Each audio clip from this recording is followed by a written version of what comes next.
Tahimik!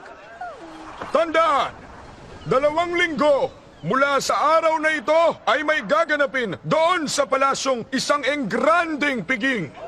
At sa piging na yon, ayon sa makaluma na nating gawi, ang prinsipe ay pipili ng mapapangasawa. Higit pa riyan, ayon sa utos ng prinsipe, aking idinideklara na ang bawat dilag sa kahariang ito, maharlika man o karaniwan,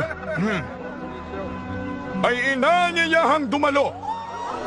At yun ang kautusan ng ating pinakamamahal na hari. Mawalang galang na po.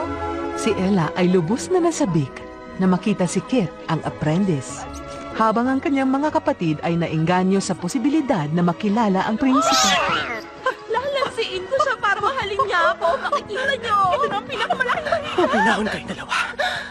Makinig kayo sa akin. Isa sa inyo ang dapat bumihag sa prinsipe. Sa ganon, makakawala na tayo sa utang na napasa sa atin sa paglipat sa lugar na to.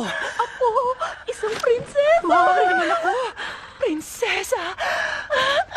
Naibigay mo ng balita. Bakit narito ka pa rin? Bumalik ka dun sa bayan ngayon din at sabihin mo sa modista na magtahi ng 3 magarbong bestida. 3? Pero napakabuti niyo po. Anong mabuti? Naisipin ako. Isipin ka. Iniisip niya yata para sa kanya yung isa.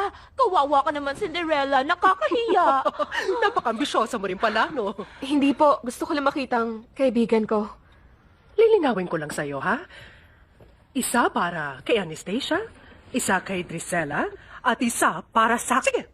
Oh, mabuti naman pala. Dali, kilos! Lahat ng babae sa kaharian, ang prinsipe ang pakay. Kailangan mauna ka doon bago matabunan ng trabaho ang modista!